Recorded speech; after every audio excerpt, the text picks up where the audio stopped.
Semi aktivis 98 secara terang-terangan mendukung Anies Rashid Baswedan sebagai presiden tahun 2024 dan menantang Anies untuk membatalkan SKB 2 Menteri lantaran kerap bermasalah dalam membangun rumah ibadah.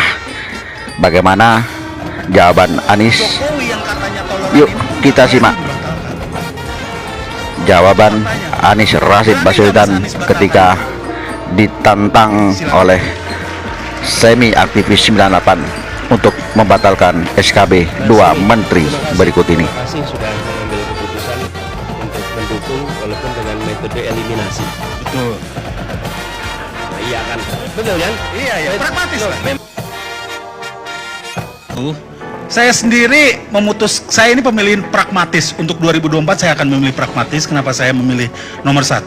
Saya sudah memutuskan akan memilih Anda. Ya. Pragmatis saja, masa gua aktivis 98 milih Prabowo, nggak mungkin. Masa milih Ganjar, masa PDI lagi 10 tahun gitu kan ya. Walaupun baju gua merah gitu. Jadi itu, tetapi dari orang pemilih pragmatis ini, jadi itu yang bisa dibilang Ari tadi, ya kalau orang tua, golongan tua di gereja saya nanya, kenapa lu pilih Anies? Nah, dia kan intoleran dan sebagainya, jadi cap itu masih ada. Cap itu masih ada, jangan menutup mata, jadi pendekatannya seperti apa. Karena contoh, Mas Anies izinkan Christmas Carol di Jakarta, thank you.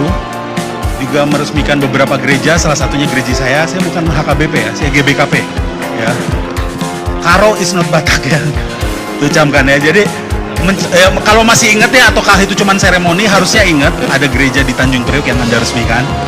Iya, di Semper, itu golongan saya ya. Jadi itu marga-marga Ginting, Sembiring dan sebagainya. Bukan yang HKBP gitu ya. Nah, tetapi sebenarnya akar masalahnya kan ada di SKB 2 Menteri. SKB 2 Menteri ini menyebabkan harus ada konflik horizontal antar pemeluk agama. Yang oleh pemerintah Jokowi yang katanya toleran ini pun nggak berani dibatalkan. Itu faktanya.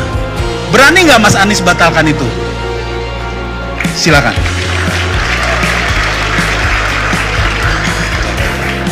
Mas Semi, terima kasih sudah mengambil keputusan untuk mendukung walaupun dengan metode eliminasi. Betul. Nah, iya kan? Betul kan? Iya, ya, pragmatis lah. Memang betul. Kita juga kalau ujian ABCD begitu kan? Iya. Ini bukan berarti ini, gitu kan? Iya. Ya iya kan Iya, gitu. iya. Iya. Enggak, dan itu adalah rational decision. Menurut saya yang kita harus hormati adalah proses rasionalnya itu, apapun alasannya. Nah, kemudian yang kedua terkait dengan itu pengalaman kami di Jakarta nih, Mas Edi. Ketika kita membereskan persoalan-persoalan IMB gereja dan masjid yang di situ dianggap bermasalah sampai puluhan tahun, kami tidak mengubah SKB 2 Menteri. Kami membereskan di lapangan. Kami menemukan di Indonesia ini seringkali ketika ada masalah diganti undang-undangnya, ketika ada masalah diganti PP-nya. Padahal seringkali problemnya adalah pada level eksekusi.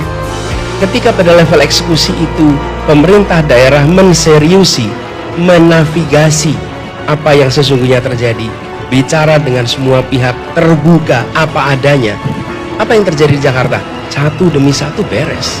Jadi kami melihat selama ini kita banyak yang tidak mau mengerjakan, lalu tutup mata. Bukan kami ya, itu bupati, wali kota, gubernur, bukan kami. Ini SKB-nya nih, ini SK-nya yang harus diberesin. Tapi pengalaman kami di Jakarta, SKB-nya nggak kami ubah-ubah, kami nggak minta itu diubah, tapi kami bekerja di lapangan. Dan apa yang terjadi? Hampir 40 tahun lebih itu Duri Kepah, kemudian 30 tahun lebih di Priok.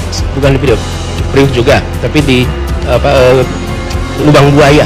Itu beres itu, dan kita berkomunikasi. Jadi saya melihat solusinya itu bereskan di level lapangan.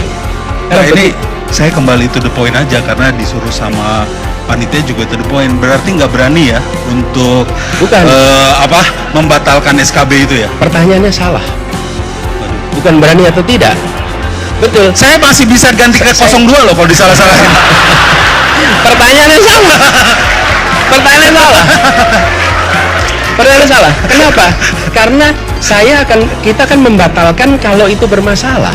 Nah, saya membuktikan itu tidak bermasalah. Jadi menurut Bapak nggak bermasalah, tapi itu Tadi kan jadi- kita berhasil menyelesaikan Betul. tanpa mengubah, berarti bisa dong pakai itu. tapi itu akan sangat tergantung kepala daerahnya. Tentu, karena itu bukan hanya tergantung, kepala daerah itu harus mengerjakan, harus ada komitmen. Dan ketika kepala daerah komunikasi, didengar semua warga. Tapi kalau kepala daerah tidak komunikasi, tidak membicarakan, saya itu seringkali harus turun langsung. Dan apa yang terjadi? Beres. Ya itulah, saya disumpah untuk menyelesaikan masalah. Nggak bisa saya bilang ke orang lain yang kerjakan. Jadi Ya, tapi kan kalau di level presiden punya kuasa yang lebih tinggi, tentunya punya regulasi yang lebih tinggi yang bisa diatur ya. Artinya kalau semua masalah nanti harus presidennya yang turun tangan ya. bukan, justru kepala daerahnya. Kenapa? Sekarang saya tanya, ada tidak? Ini sederhana sekali. Petunjuk dari pemerintah pusat bagaimana mitigasinya. Guideline itu nggak ada, Mas. Jadi ketika saya mengerjakan bukan karena petunjuk dari pusat nggak ada guideline. Harusnya ini ada. Kami dalam urusan lingkungan ini yang kami akan buat. Guideline urusan lingkungan hidup, guideline urusan transportasi, guideline urusan kehidupan beragama. Sehingga yang di lapangan itu tahu persis. Kami sebagai wali kota kalau ditanya lingkungan hidup apa yang dikerjakan, nggak tahu, Pak. Tanya, nggak ada guideline itu. Itu yang kami ingin buat, termasuk ketika bagaimana mitigasi urusan IMB yang macet. Dari pengalaman kami, sehingga kepala daerah itu tahu apa yang harus dikerjakan. Lalu kepala daerah tahu apa do-nya, apa don'ts-nya. Berarti SKB ini menurut Bapak tidak bermasalah. Pengalaman kami di Jakarta, kami bisa jalankan dengan SKB itu. Kalau ternyata di Jakarta saja pengalaman kami itu mandek karena itu, berarti dihapuskan. Betul nggak? Dikoreksi. Fair kan? Fair. Oke. Masih punya kok. Udah ya. waktu udah habis baru. Oke, thank you Bang Semi, Natsa Slim Boy. Nextnya gue undang ke podcast gue aja. Oh iya, boleh. Kalah kan lo? Salam dulu dong. Lo kamu? Iya, beda sikap. Pikir jadinya. Tapi lu kalau makin lama lagi bahas kasus ini nanti orang-orang berpikir kayaknya Mas Anies cocok juga jadi Menteri Agama. Demikian informasi Lukman Republik. Sampai jumpa lagi dengan informasi yang lain. Jangan lupa dulur-dulur like, comment, and subscribe. Matur nuwun. Assalamualaikum warahmatullahi wabarakatuh. Salam sejahtera untuk semuanya. Sampai jumpa lagi.